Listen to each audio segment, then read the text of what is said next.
welcome to another episode of Toy Talk Wrestling. Today we're going to talk about SmackDown, March 14th, 2025. I apologize, I am sick, stuffy nose, and I don't feel good, I'm tired, and blah blah blah blah blah. I'm cranky. It's really cranky today, so I'm going to go and speed through this as much as possible. I'm only going to talk about things that I want to talk about, so if you don't like it, too bad. Anyways, just kidding. But let's go ahead and talk about some of the things on SmackDown. So WWE has started their European tour. So they were in Barcelona. So I think on Fridays it's gonna be pre-recorded, but on Mondays it will be live. And I think this Monday they'll be in Brussels, and I believe that starts at the regular time for, obviously, for Brussels at 8 p.m. So I think on the East Coast it's like 3 p.m. and for the West Coast it's like 12. So I'm not sure if I'm going to make a video that day because I do have some stuff I need to do, and I don't know if I'm going to come back on time and make a video and have a video on that day, but I'll try. If not, it'll be the regular day on Tuesday, but I'm going to try and put it out the same day, so be on the lookout for either Monday or Tuesday. Anyway, let's go ahead and talk about SmackDown. Let's start with the ladies. Only got 2 stories here. We got Kathy Kelly interviewed Jade Cargill, basically, talking about what happened, how did she find out, and all the other stuff. I'm not gonna tell you guys to watch it, but the point of the interview was it was interrupted by Liv and Raquel, and Kathy was like, do you mind, I'm doing an interview here and everything else, and Liv was basically talking shit to Kathy Kelly, saying, oh, it's about time to do an interview, and Jade's like, please don't interrupt, this is really important, I really need to say my piece or whatever like that. And Liv was like, no, I will not shut up. Because of you and your attack, I kept getting blamed for attacking you and stuff like that and all the other stuff, blah blah blah. And Jade Cargill's like, you better be lucky that I wasn't there, because you would not have those titles if I was there. And they were like, oh, that's rich or whatever like that. And Jade Cargill's like, you know what, I don't need a title to beat your ass, I will see you next week. And then this made me laugh. This made me laugh. Liv Morgan was like, alright, well, try not to get pushed into any cars between now and then. I was like, damn, Liv, we ain't gonna do her like that, and stuff like that. It was just crazy. So next week, they will have a match between Liv versus Jade Cargill. I don't know. See, here's the thing, I'm pretty sure that Raquel get involved. Now, I don't know, does Bianca come out and try to help Jade or not? I don't know. I mean, Jade's kind of suspicious of Bianca. She's like, she couldn't believe that Bianca actually teamed up with Naomi after what happened. But apparently, Bianca didn't know that Naomi freaking, pushed Jade Cargill into the car, allegedly. So, she really can't be suspicious, can she? Allegedly, I guess. But anyways, we'll see what happens. I think that she probably will go and help her, you know what I'm saying, to save face, or to look like a face anyway. That's my thing. Anyways, that's what I'm thinking, but who knows. Anyways, Charlotte Flair had a match with B-Fab. Obviously, Charlotte Flair won with the figure 8, and she would not let go of the figure 8. She held on for like the figure freaking 32. And she finally let go. Here comes Tiffany Stratton. Her and Tiffany pretty much fought around the ring, outside the ring, and the audience and stuff like that. Ended up doing, I think Tiffany Stratton ends up doing a moonsault off of the Titantron or something like that on her and everything else.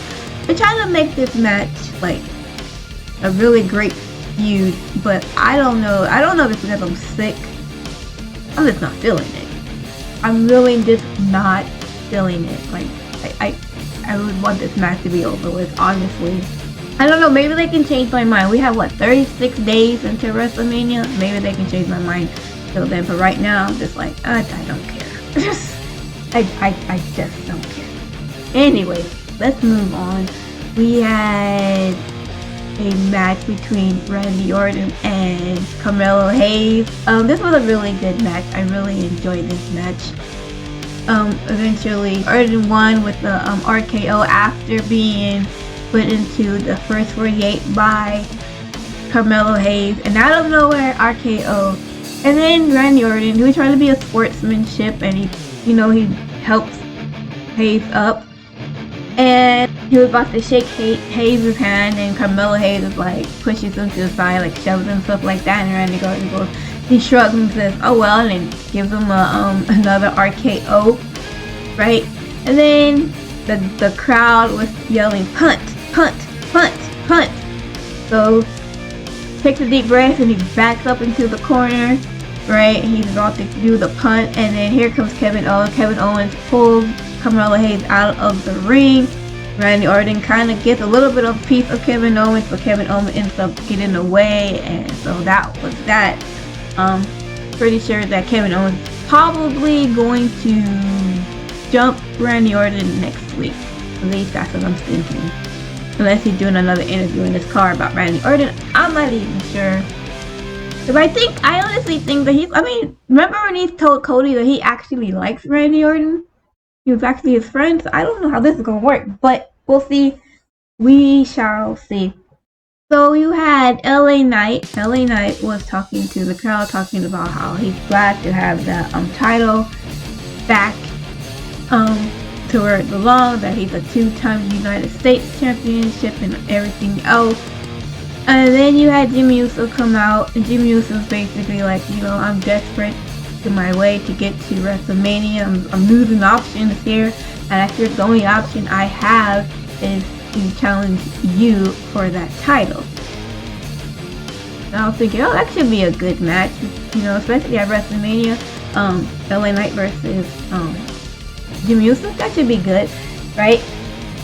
So as soon as LA Knight was about to say something, you hear Solo's music, and Solo, Jacob R2, and Tama Tonga come out and sort of like, look here, if there's anybody that deserves a title shot for that title, it's Jacob R2, saying that basically the LA Knight pretty much stole the win from Jacob when they had the three-way for the #1 contender match. And he said hi to Jimmy, basically saying that Jimmy is the biggest failure in the family, and Jimmy was like, I'm the biggest failure. The only thing I failed at was trusting you as a little brother, and the only thing that you failed at was not keeping the Ulafala and losing to the tribal chief, Roman Reigns, right? So then they got mad.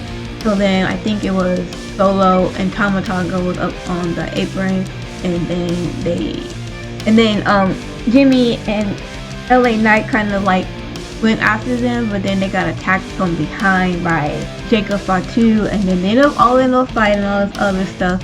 And then then Braun Strowman comes in and pretty much evens it up. So now it's 3-on-3. Nick Aldis comes out. He says, I see what's going on here. This is, and everything else, right? And then he said something in Spanish because they're in Barcelona, Spain. And basically he made a match for a 6-man tag between the new Solo's bloodline versus Jimmy, Braun, and LA Knight. It ends up the fact that it ended up with Jimmy, Braun, and Knight winning after Jimmy took Jacob outside. Solo got knocked. Solo taking out Knight outside, and then Braun Strowman pinned Tama Tonga. And then Jacob R2 gets up from being knocked out. He gets up and pretty much attacked. Well, not pretty much. He did attack. He attacked Braun Strowman. He did 3 moonsaults on him, and then even when Braun Strowman still got up, Jacob was about to go up the ramp. He turns around. He sees Braun Strowman beating up out of the ring.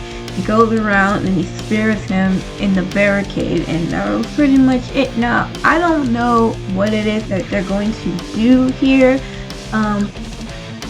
I could see they could have a 4-way for the title at WrestleMania between LA Knight, Braun Strowman, Jacob Fatu, and Jimmy Uso. They can do another 6-man tag. They can do LA Knight versus Jimmy Uso. They can have some kind of a match to see who goes after LA Knight before WrestleMania. I don't know. I'm pretty sure that whatever it is, I'm pretty sure that Jacob and Braun Strowman are probably gonna have a match at WrestleMania somewhere. I don't know if it's a singles match or a 6-man or a 4-way or what it is, but I know these two are probably gonna go at least I think they are. At least that's what it looks like anyways. But whatever, I don't know. We'll see. Moving on. We had a match between Damian Priest versus Shinsuke Nakamura. It ended up in a disqualification when Drew McIntyre pretty much attacks Damian Priest. And then Shinsuke does the I can't even say the word. He does his finishing move on Priest, and then basically Drew McIntyre just comes up with the leftover pieces and just pretty much beats the crap out of him, and Drew McIntyre pretty much beat the crap out of him. He steps at his head and pretty much knocks him out, and then when Damian Priest was about, and then Drew goes up the ramp, right? So then when Damian Priest he's pulling himself up, he eventually, because the security guards are walking him out, because you know how tight security is on WWE. It's very great. He goes and gets free, and he pretty much claymores. He pretty much claymores Damian Priest, and then he says, "I'm gonna keep doing this to you and make your life a little bit hell for the rest of your life." Blah blah blah, in the ring. So I'm just waiting for them to just keep pushing this match, or keep pushing this supposedly match, because we don't know the match yet. But supposedly match up into WrestleMania, see how this is going to work. I mean, so far it's giving me a little bit interested every day, but we'll see. We had Miz TV, and normally I don't like to talk about the Miz because I'm thinking he's being worn out, but Miz TV had Cody Rhodes. Basically, before he introduced Cody Rhodes, he was talking about how Cody Rhodes should have taken his advice and got the sold his soul to The Rock and everything else. Instead, he got his ass whooped by the two best rappers ever, and I'm like, who's that? And he's like, Travis Scott and John Cena, and I'm like, no, really, who is that? Who are the two best rappers in the world? No, I'm like, no, seriously, who? And said that he's probably not gonna do what he did at WrestleMania, and that's beat John Cena. And then, he introduces Cody Rhodes, and Cody Rhodes comes out, and he's not wearing a suit, he's wearing his sweats and the track jacket and the tank top underneath and everything else. And of course the crowd, I always enjoyed international audiences because they always make the simplest things or the simplest matches seem so just not simple. Just so big, because I think they're so grateful for them to be there. So I can understand that. I can understand that for sure. But they're singing his woes really loud. I always enjoy that when people sing the woes. That's what I look forward to the woe. Anyways, right? Miz is like, cut the music. I don't have time for a Cody sing along right now. I'm like, I'm gonna ask the hard hitting questions to Cody. And then Cody pretty much attacks him, put him in a crossroads, and says, I don't want to talk to the Miz. The only person I want to talk to is John Cena. He's like, please, Cena, please grace us with your presence. Oh yeah, that's right, you're not here, but you'll be on Monday. Guess what? So will I. Right, and I think on Monday, they're going to be in Italy? Oh wait, no, on Monday they're going to be in Brussels. On Friday, they're going to be in Italy. Okay. Anyway, sorry about that. So, but yeah, he just came out, did that, and he left. And I'm like, yep, that's the Cody Rhodes we need. We need this Cody Rhodes. We need this Cody Rhodes. We need the. We're not doing interviews. We're not talking to people. We need to talk to John Cena. So it's finally hear what John Cena has to say, because it's been like forever since we fucking heard anything from Mr. Cena himself. We had a match between Gunther and one of the people from the hometown who's also in WWE. He is half of the NXT champion. I'm gonna mess up this guy's name. Axiom, I think is his name. I think he's like the first Spaniard to ever be signed to WWE. He actually gave Gunther a run for his money. Eventually ends up losing to Gunther, obviously. But I mean, he did great. The crowd loved him. Why wouldn't they? He's from there. He ends up getting into us after the pin. Gunther puts him in a sleeper hold, but Gunther ends up letting him lose, and there was no Jey Uso, which I'm kind of glad. Because I was like, oh my gosh, are we doing this again? But no, we did not. I'm like, oh, thank God. Paul Heyman introduced yesterday, March 14th, as Roman Reigns Day, because Roman's on the cover of the WWE 2K25, which came out yesterday, I believe. And, basically talked about how Punk's not on there, and how Seth Rollins is not on there, and the crowd shouting CM Punk. The crowd was singing Seth Rollins' song. Paul Heyman says he hates that song. He hates that song so freaking much. He hates Seth Rollins so freaking much, and they basically said that if people had a problem about Roman Reigns Day, they can talk to him about it next week. And the crowd started booing and all that stuff. And Paul Heyman goes, don't boo.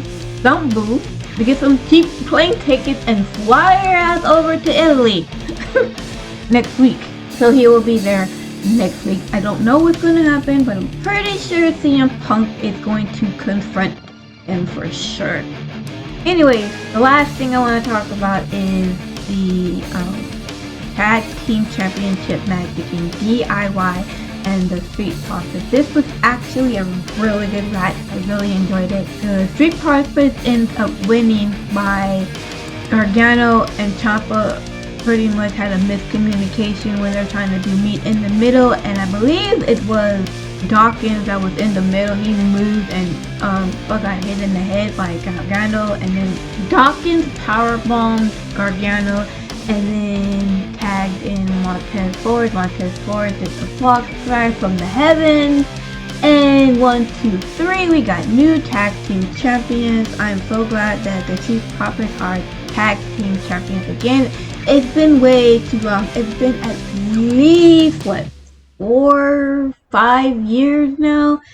So I'm really glad they're back on top. So they will be going to WrestleMania, hopefully, unless something else happens or some shit like that, as tag titles, and hopefully they can defend their titles, and hopefully they can keep their titles for a little while. But it was I don't know if it was a good SmackDown or not, but the crowd made it seem good. So if the crowd like it, I like it. Anyways, guys, thank you so much for watching this video. Hope you enjoy the rest of your day, and I will see you in my next video. Okay, bye.